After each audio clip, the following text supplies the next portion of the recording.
There's nothing like cracking that cellophane and pulling that record out. It just smells great.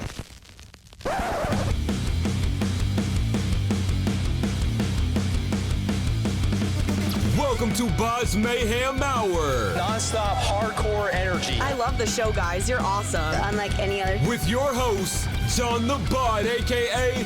the Bod Father. Man, this stuff rocks. This is Vincent Lane. And this is Matt from the band reaLation. And this is BODS Mayhem Hour. The views and opinions of the guests do not necessarily reflect the views and opinions of BODS Mayhem Hour, its staff, affiliates, or sponsors. Parental discretion is advised. Welcome to BODS Mayhem Hour. Hey everybody, welcome to BODS Mayhem Hour. I am your host, John the Bod, aka the Bod Father, and as always, bring you guys and gals awesome interviews.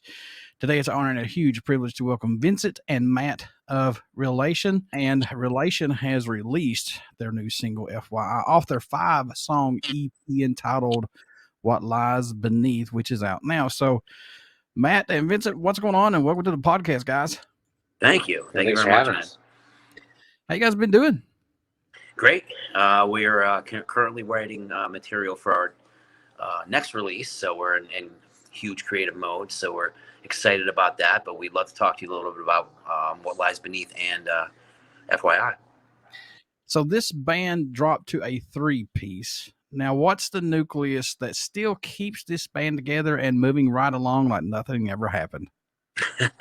Well, it's the two of us. Matt is a drummer, and I play bass and vocals, sing as well. And then Steve, our producer, plays guitar and sings as well. So there's 3 of us. So does being a 3-piece fit this band better now, or do you want to add anybody else possibly, or no? Oh, no. I would say like where we're at right now is right where we need to be. Being down to the 3-piece is what really, I feel, accelerated us to where we are now. We were able to work much more tight-knit together. We have much more, better chemistry, us 3. It's just overall, it's just a better product with just the 3 of us than adding anybody else or, anybody prior. How excited are you to have the EP What Lies Beneath out, especially now in the reaLation music library? How good does it feel to have this out, guys?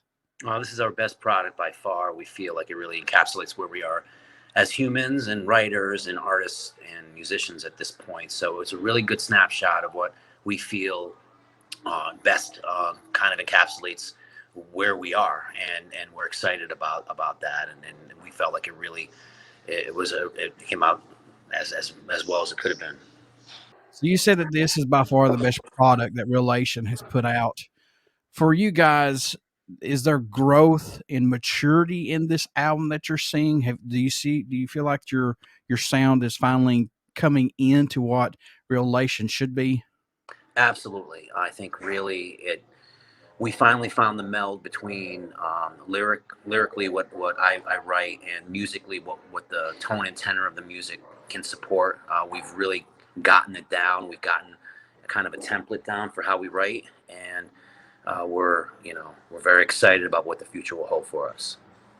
This band tries to shed light on subject areas that were either taboo or ignored in the past, or issues that have yet to come to the surface, or in simple terms, true reality. How crucial is it for this band to stay true to that and write music like this? Well, we believe authenticity is the most important thing here. So we definitely shed light on, childhood traumas and issues that have happened in people's lives to try to help facilitate growth, because we feel like authenticity is the way to go with that. That's why it's reaLation. It is reaLation, but the real in there is it kind of sheds light on the fact that we're trying to be as real and authentic as we possibly can as artists and as humans. What has each member of reaLation brought to this band that you guys think possibly? What has each of you brought to this band that makes it just keep going? Oh, geez. Each of us brings our own, thing to the table. I, of course, do the drums and stuff, but I also do social media. Steve is our producer. He's an incredible producer, the best I've ever worked with. And you can't beat having your guitar player and your producer all at once. You know, there's nothing better than that. And Vince is, I would say, the glue that holds the whole band together. You know, he's without a doubt a great leader without, you know, actually having to, I don't know, like act like a overstepping leader or anything like that. We all have an equal place. We all equally do everything. It's just the best band environment I've ever been a part of. You know, I've been in several bands in the past where, you know, there's always something, and I've been with these guys now for over 10 years, and there hasn't been a something yet. So I guess something's going good. So No question. So would you say this is a breath of fresh air for you personally? oh, absolutely, my God, like there's no other way to put it. There's no comparison. So Bands are like breeding grounds for dysfunctional relationships, a lot of ego, a lot of, you know, Yes. chest pounding. And so we've kind of transcended that. We understand that, you know, no matter what, the music's most important to us and the messaging that we have. So whatever it takes to make the song is the ruler here, not us. So we just kind of play to the song, and whatever the song requires, that's what we do. And You hit the nail on the head right there, man. There cannot be egos in a band. There cannot be. no, we've seen it and Dealt with it. throughout time. Right. dealt with our share of egos, and you know, filtered all that out. So I want to put you guys on the hot seat in a minute and talk about Mr. Steve here, since he's the guitarist and plus now the producer. How good is it to work with him, to have somebody in house? And does, when he puts that producer hat on, is he real hard nosed to you guys, or is it just like an everyday, you know, like a regular day in the recording studio? Well, for me, I mean, he definitely pushes gamuts, but it's more in a loving way. It's not like where it's do this because, you know, it's more, this is what, you know, I know you have this in you, you know, you might have a better take in you, you might have a better, you know, delivery on this. This doesn't, you know, because we always are very adamant about making sure the song is representative. So the lyrical content, the vocals need to represent what the protagonist in the song is trying to convey. And if it doesn't, it just doesn't. And we kind of all see that. So Steve's great at conveying that in a way to be kind of just get you focused and up to the task. yeah, gets the most out of you. Absolutely, for sure. How long did it take to write and record this EP, guys? Well, interestingly enough, most bands say, hey, you know, we weeded out the best 5 songs out of the 15 we had. That's not how we worked here. Those are the first 5 songs we wrote. So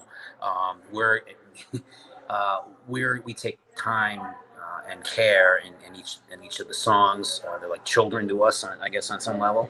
So sure. I would guess, you know, 6 months probably. Yeah, for those. Yeah, 6 months or so. You know, about the same amount of time for the new stuff. Right. Yeah, we get focused on it. They kind of come along pretty quickly. Yeah, we take our time with each song. We don't want to ever rush that. Do you guys like going the EP route instead of the full length route? Because I know everybody's attention span now is like 2 seconds. But do you miss doing the full length route, or are we eventually going to get a full length? I feel like we kind of just looked at this piece and said, hey, I think this is kind of, we're done. I just felt like for this particular time period, what we were writing about, all the concepts and such, this was a good kind of round out of it. And we felt like the first song we released for the second record, Chase the Ghost, was a good segue into the next kind of phase for us. So yeah, we thought 5 was good. Thought 5 was a good number. So did anything get put on this album that didn't make it to the previous one, or is these all brand new stuff? Yeah, like I said, those 5 you heard from us on the first record were the first 5 we wrote. So we wrote with a kind of an idea in mind and what we wanted to talk about, and then Chase was kind of the separator, and then we knew that would kind of be the break for the new one. What led the track Isabella to be the first song released off this EP? What was it about that song, guys, that said that's got to be the first one going out for us? For us, I think it kind of just was a good introduction to our sound. We felt like it just kind of was a good representation of what we were looking to do in this project. It had a perfect vibe. Also, lyrically, we felt like it had a really good reach based on the content. And luckily, we found that people have reached out to us and said, "Hey, you know, I know Isabella, or Isabella's me, or you know, I really relate with this." So we were very happy and thankful to hear that. So we felt like we made a good decision with that. How does that make you guys feel though when somebody says your music has influenced them or it resonates with them and touches them like that? I mean, for somebody to say, Isabella, I feel like that song's about me. What does that say to you guys? I just think that's kind of why we do this more than anything. I think musicians forget that we're in service to others. I mean, that's why the idea of ego is kind of a little beyond us, because we're really just in service. You know, I mean, it's great. We play and there's obviously a synergy with that. But if we can help, you know, if our experiences are you know, in alignment with other people and it helps, I mean, there's nothing better on this planet. So we're helping others, and what else is there? Why else would you be doing this if you can, you know? So for us, it's just humbling and we're very grateful. I love to see fans take away their own interpretation of a band song than what you guys put it out to be, you know, and then they just turn it into their own theme song. You know, it's like, wow, to me, that's beautiful because they could take a song that totally means something different than what it was put out for somebody. And it just, you know, makes them enjoy life more. It makes them want to stay on earth more, you know?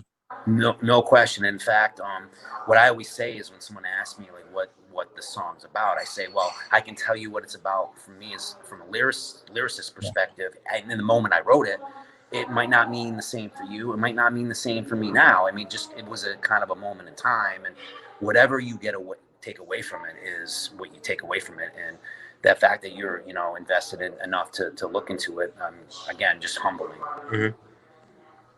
Was there a track that you were working on for this EP that totally ended up sounding different than what it was intended to? When it was first brought to the table, was there one that kept changing? Well, I mean, FYI, we generally wrote, and how we would generally do this would be that I would come with a full song, a full, you know, lyrical piece, and we would work around that. FYI was a little bit different because I had a passage I wrote when I was young, and we wrote the music part of it first, and we just kind of vamped the material based on some phrases I had here and there. So it was kind of like a lot more like Steve would call run and gun. So we would just kind of be doing it as on the fly. So here's something, let's this works with this, and let's see if it works collectively. So I actually rewrote it, and then I went home and made sure it made sense collectively, and thankfully it did. Any tracks standing out more to you than any right now on this album, guys? I know these are your babies. I know it's hard to choose from them. Are there any that stick out for the both of you? Well, for me, I have the sweet spot for Isabella. Like when we wrote that, it was I was actually thrilled that we were able to compose something like that. So then seeing the video and then just all the tracks since then, just the progression of everything, you know, that's why that one, you know, hits home for me. For me, it's a track called Guilt Hangover. It's kind of the one that nobody really talks about. And interestingly enough, I felt like that song really kind of melded the vocals and the music best because of the way, if you listen to the lyrical content, and then the chorus sounds almost like the person's being pulled into hell, and the content of the way the guitars lay in there, it sounds like it. It sounds like they're like the soul's being battled for. So I really felt like I felt that really came across pretty well for us. Was the track listing placement important for the EP for you guys? Oh, absolutely. And in fact, we kind of thought about this in terms of how we would perform it. So we felt, and it's since been changed, but we felt like when we first looked at the 5 songs, how would we play it live? Isabella is generally always our closer. Yeah. And, you know, we felt Not Meant for Me was a really good opening track. So we, the way it kind of creeps in. So yeah, we felt like that was very important in the way that it laid out, especially story-wise too. Not Meant for Me is a good banger to begin. So you kind of get an idea of what we're about right off the bat. Any songs that did not make this EP, we're going to see on another album, or maybe an EP, or just a one-off single down the road, possibly. Yes, there is. I mean, we have in the process of writing, there is probably a bank of stuff, that just jam stuff that we've done, for sure, messed around with. But as far as once we sit down to write something, it seems like this is going to be it. We feel comfortable enough knowing that this is the direction of where we're going with something. So, yeah, I mean, there's always that possibility. There's some things that are kind of hidden there that might make an appearance somewhere down the line, I guess. Yeah, there might even be a song that we wrote that didn't, there's other songs that not songs, but clips of songs that we've done. There's little pieces that we wrote around the time of What Lies Beneath that might find its way somewhere down the line. Sure, there's always that. What's the growth musically you've seen from yourselves working on this EP? Is there anything that's like came to fruition with your, with each of you that you're like, I'm really impressed with this. I didn't know that was even there now.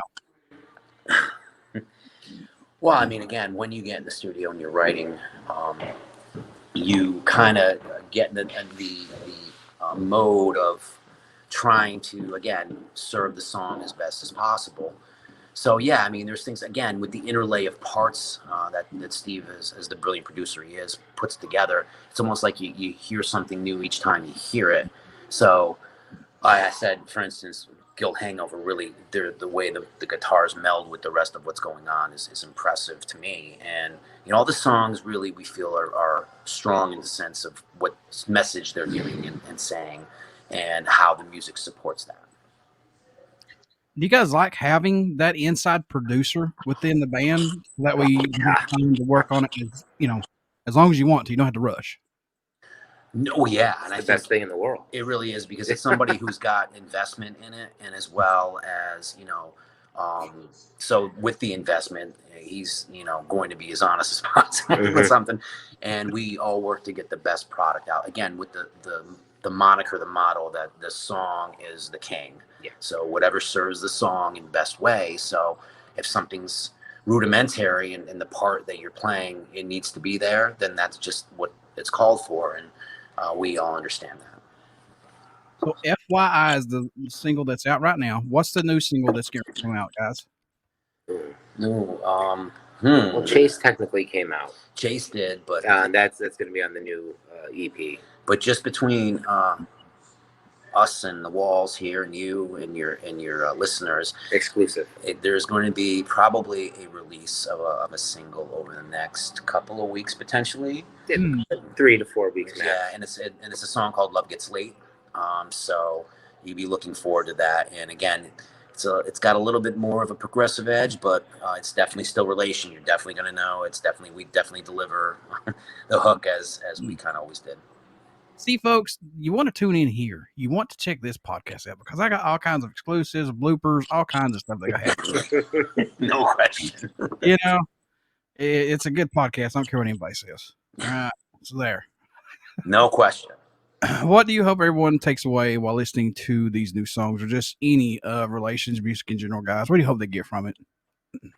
I would say that I just hope that there's people that you can relate to out there, that people have gone through similar circumstances, traumas, and we try to not just talk about the pain, but there is also a way out.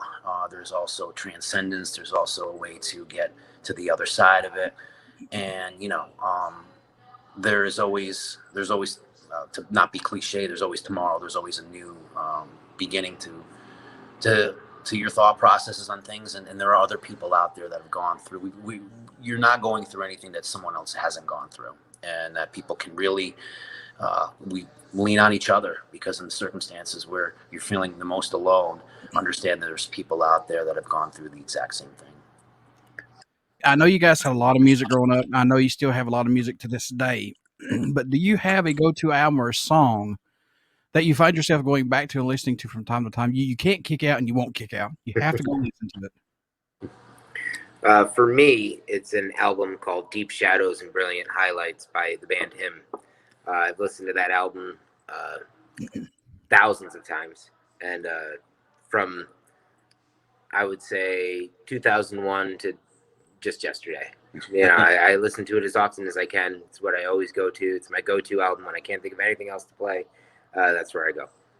For me, it's a 13th Step by Perfect Circle, especially considering that I generally tend to write a lot about addiction and trauma. And I think Perfect Circle's 13th Step, which talks about that on some level, is an album that I kind of look to as kind of a beacon as far as how lyrically they melded songs together and how the storytelling was. If you could be a member in an iconic band, guys, and play one of their legendary shows, which band would it be and what show would it possibly be? Jesus. That's a good one. That's good ones. Definitely.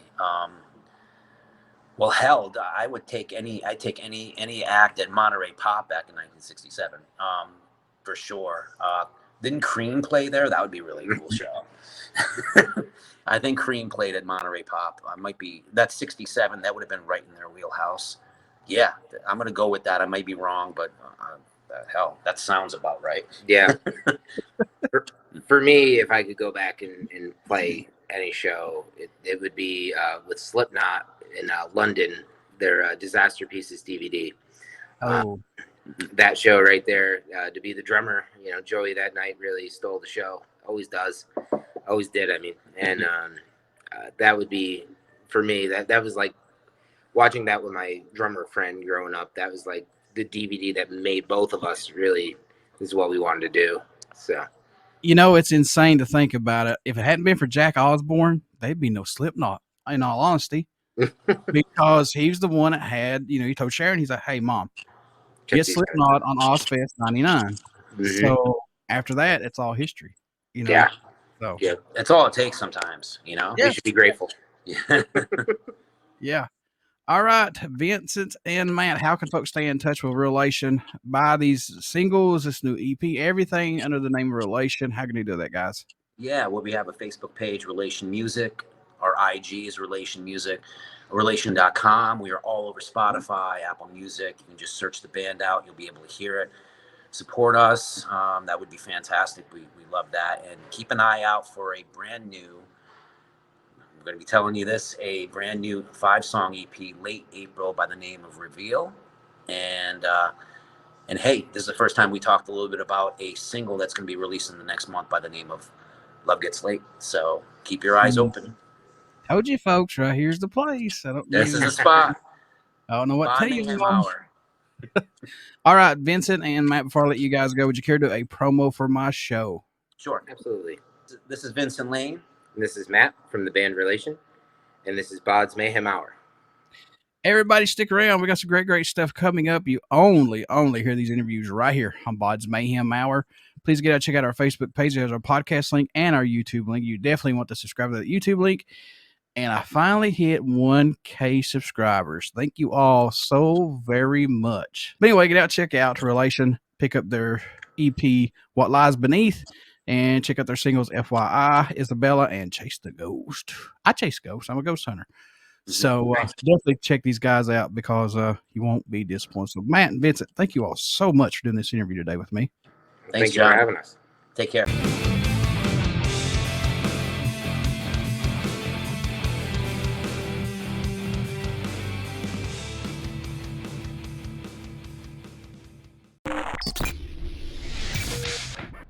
You're listening to BODS Mayhem Hour. Follow us on Facebook, Twitter, and Instagram.